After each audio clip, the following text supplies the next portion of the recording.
Muy buenas, estimados y estimadas. Sean bienvenidos una vez más a un nuevo capítulo, a otro episodio.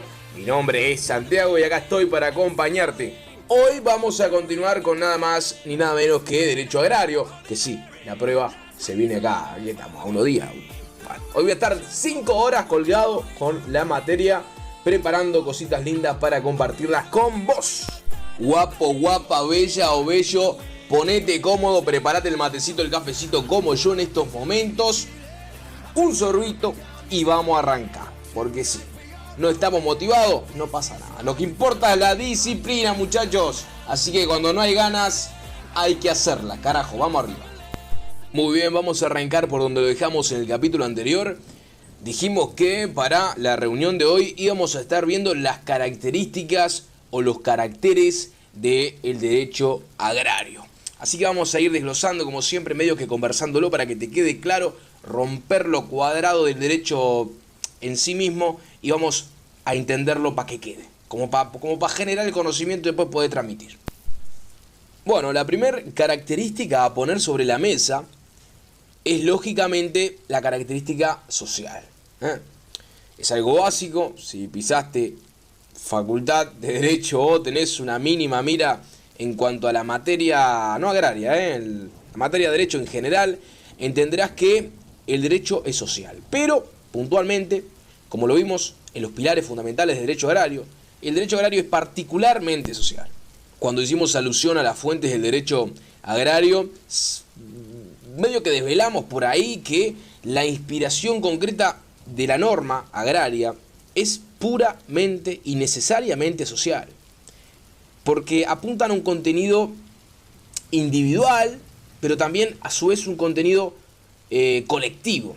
Bien, las normas agrarias tienen una importancia de este carácter, es decir, desde una perspectiva individualista y desde una perspectiva colectiva. ¿Por qué? ¿Por qué colectiva? A lo mejor, bueno, porque apunta a esa protección y a ese manejo adecuado de los recursos naturales y la derivada preservación de los mismos. Es decir, cuando hablamos de naturaleza hablamos del colectivo, porque sí, todos vivimos en este globo terráqueo, claro que sí. Inclusive, los problemas sociales que representan o repercuten en la agricultura son los que obligan o empujan al legislador de alguna manera a regular sobre el derecho, y en este caso lo nombramos o lo nominamos como derecho agrario. Por eso es que entendemos que el derecho agrario, también lo vimos en el capítulo anterior, es muy complejo a la hora de llevarlo a un derecho comparado. ¿Por qué? Porque todas las sociedades funcionan diferente, tienen necesidades diferentes, cada país es diferente.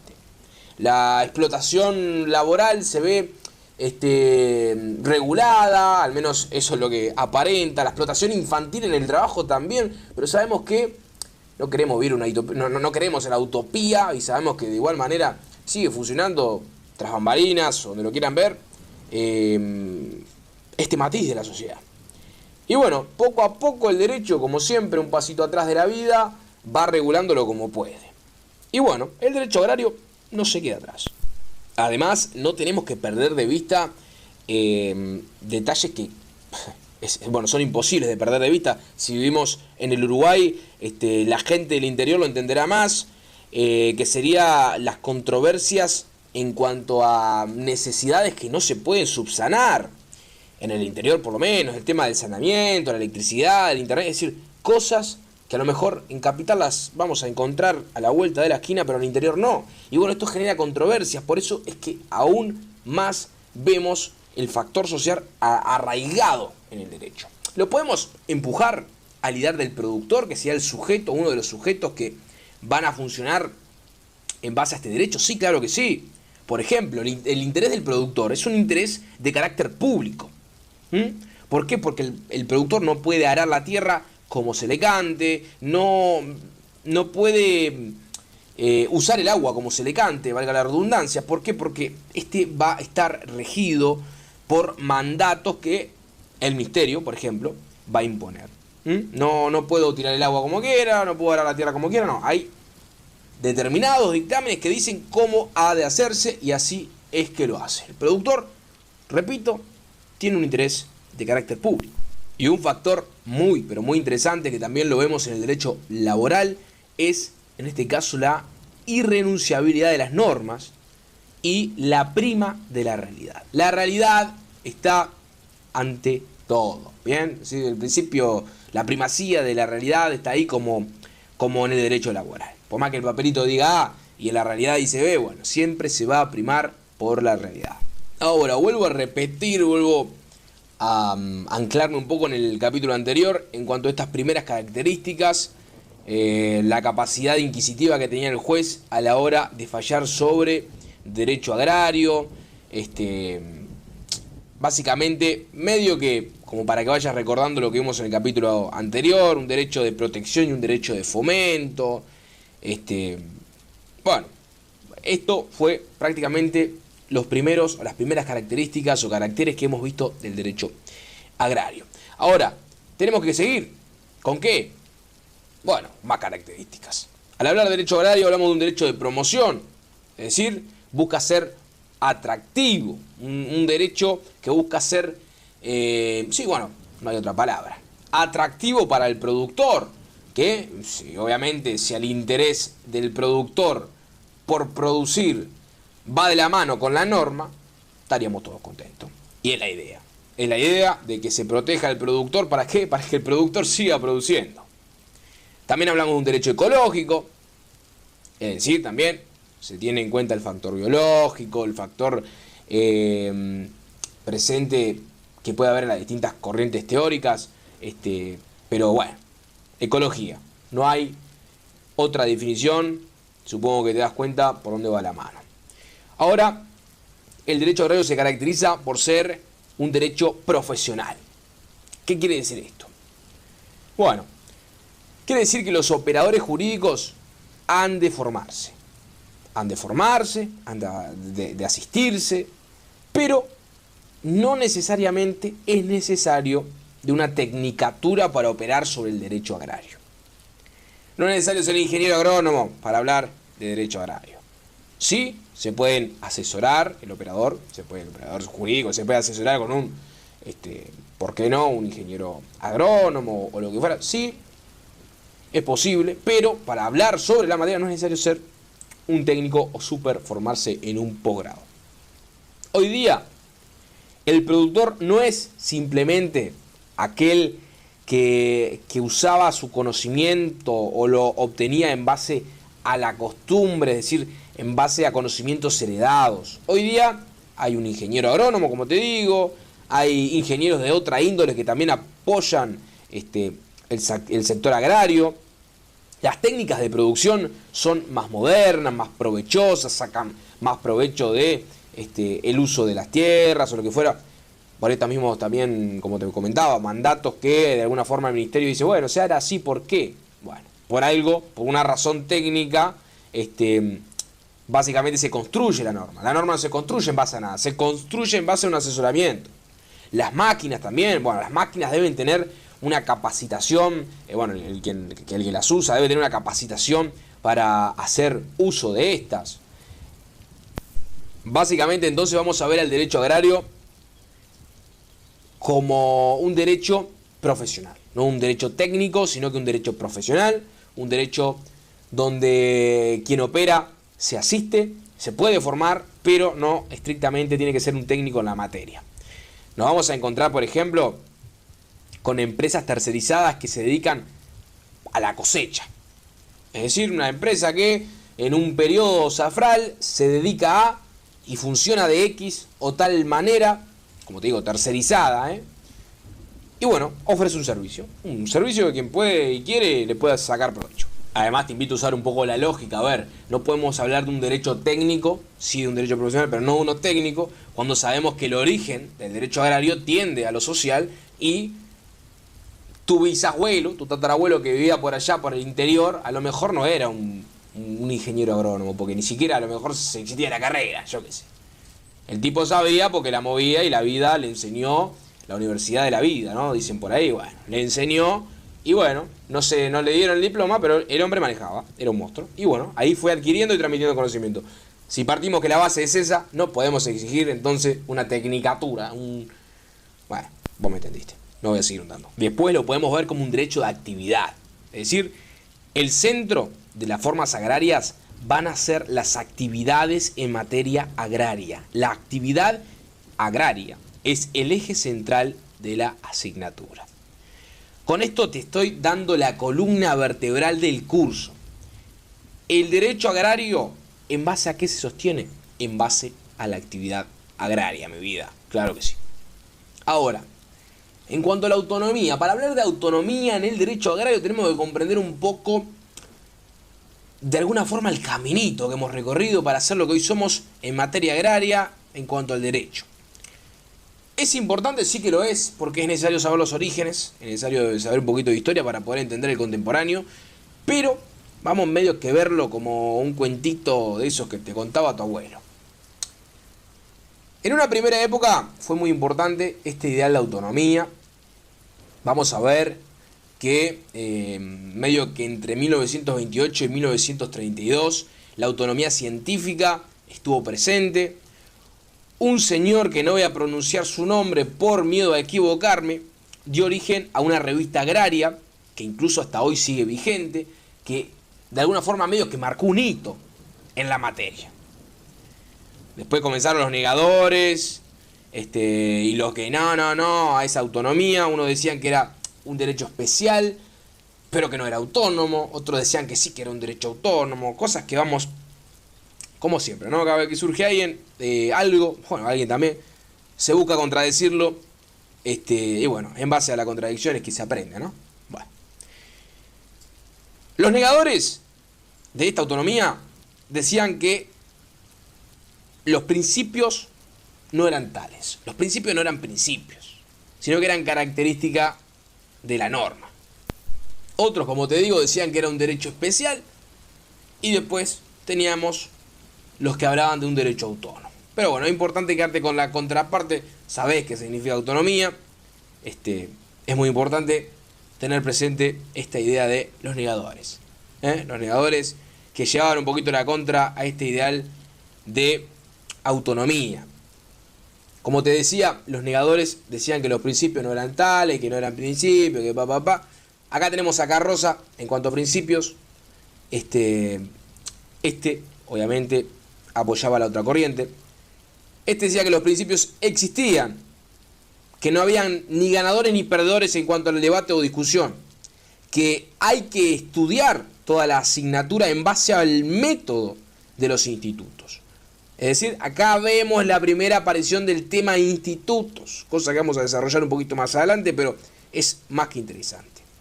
Importan los institutos como el contrato, la propiedad, el establecimiento rural, el régimen sucesorio. Ahí te estoy diciendo básicamente qué son los institutos. Es decir, el derecho agrario, esta autonomía, los institutos van todos de la mano. Institutos que son los contratos que van a ser o sobre los que va a regir la normativa agraria. La propiedad, el establecimiento rural, y claro, estos se construyen en base a institutos, que nosotros lo entendemos normalmente por contratos de X o Y motivo, manera, lo que fuera, pero básicamente es eso, o son esos, ¿se entiende? Los institutos son esos, pero son los contratos de toda la vida, a lo mejor, otros que a lo mejor no tanto, pero para que te hagas una idea, son los que siempre han funcionado, pero con un matiz de carácter agrario. Para el quisquilloso que seguramente me esté escuchando, mi vida, querido, te hago una breve definición de lo que podemos llegar a entender por institutos. ¿Te parece? Bueno. Los institutos son las unidades conceptuales que crea el derecho y que permiten manifestar determinados fenómenos jurídicos. Contratos, rey. Son unidades conceptuales que crea el derecho y que permiten manifestar determinados fenómenos jurídicos. O sea, no hay más vuelta. No hay más vuelta. Un contrato de toda la vida. Pero ahora, continuemos con los principios del derecho agrario. ¿Qué son los principios del derecho agrario? Y bueno, son las reglas de conductas dotadas de la máxima generalidad, la razón, de ser algo, la razón de ser algo, el punto de partida, lo que queda, lo que justifica y sirve de guía. Acá también, como siempre me gusta, porque hay que irle echando con lo anterior, cosas que ya mencionamos, como las fuentes, de alguna forma derivan en principios. Todo eso empieza a fluir junto y a construir los pilares fundamentales de la materia. Kant nos decía que todo el sistema jurídico debe instrumentarse de acuerdo a un orden originario de principios. Y si lo decía Kant, ¿por qué no? Bueno, reglas de conducta. Estos son los que hacen a una materia, o estas son las que hacen a una materia, o le dan una significación a la materia, y la separan y la distinguen de la otra. Estos son necesarios para mejorar, o sea, las reglas de conducta son necesarias para mejorar la interpretación e integración de la norma. E insisto, muchachos, los institutos, lean, si quieren una definición más técnica, la idea era que se queden con algo en la cabeza, de estas unidades conceptuales que eran el fenómeno y que permite manifestar determinados fenómenos. Bueno, es un título que puede ser el contrato, como les digo, ya que, por ejemplo, el contrato es una unidad conceptual, porque crea derechos, y el estudio de estos institutos, de estos contratos, van a ser específicos. El estudio que se le va a hacer al contrato de propiedad es específico para la materia agraria, porque estamos hablando de una propiedad con matices agrarios, el establecimiento rural, o sea, ahí vemos un contrato puramente o que tiene un origen en la materia rural, por eso establecimiento rural. Entonces, haciendo síntesis de todo esto, los principios y los institutos de alguna forma son el eje de la asignatura. Los principios, interesantemente, la cátedra nos recomendó leerlos en Chelsea, no sé cómo se pronuncie, que son el de realidad, las normas, los valores, alguno que otro más también hay por ahí, pero bueno, te voy a comentar estos tres que en clase le dimos una particular importancia. La realidad, bueno, partiendo de la realidad, el realismo jurídico agrario, es decir, se prefiere más que nada lo espontáneo a lo impuesto. La realidad siempre, por sobre todo, como te comentaba anteriormente, como en el derecho laboral. La realidad sobre la forma y sobre la apariencia de algo. Sí, que el contrato dice que yo entro a trabajar de 9 a 6 de la tarde, pero en la realidad estoy entrando a las 5 de la matutina y tengo cómo probar eso. Y bueno, ¿qué vamos a ir? ¿Por la forma, lo bello, la apariencia? No, en este caso no, vamos a optar por la realidad. El ejemplo claro está en el decreto ley 14.384 en su artículo 10. Y bueno, es acá donde se consagra la importancia de la realidad. Inclusive en este decreto está presente. Ahora, principios, normas. Dependiendo de la norma, tiene en cuenta la pluralidad de fuentes, o de que se tiene en cuenta la pluralidad de fuentes, se alude al grado de imperactividad de las normas.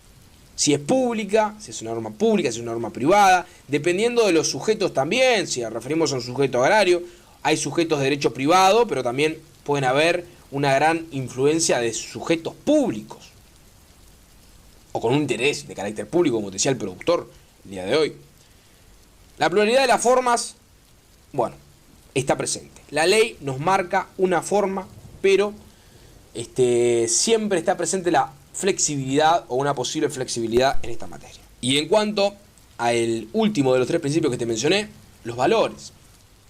¿Qué cosa más valiosa o que le puede dar más valor o validez que la Constitución? La Constitución como valor, aquello que da más certeza, más validez al ordenamiento jurídico. ¿Qué más que eso, no? Y acá nos vamos a encontrar con el derecho agrario como una rama del derecho positivo y como una ciencia jurídica. Como una rama de derecho positivo, básicamente es lo que venimos hablando desde siempre. La realidad de cada legislación tiende a regular esa realidad, por lo tanto es complejo el derecho comparado. La agricultura se modifica en base a distintas variables y por lo tanto esas variables derivan en una regulación puntual para ese caso, por eso es complicado el derecho comparado. Y sin embargo también lo vamos a ver como una ciencia, y como a toda ciencia, lo que le preocupa en este caso a la nuestra es la legislación, y por lo tanto el jurista regula esa actividad que vamos a llamar actividad agraria que es el objeto o el eje central de la materia. Es el elemento común que vamos a ver repetirse una y otra vez, de forma inagotable, la actividad agraria.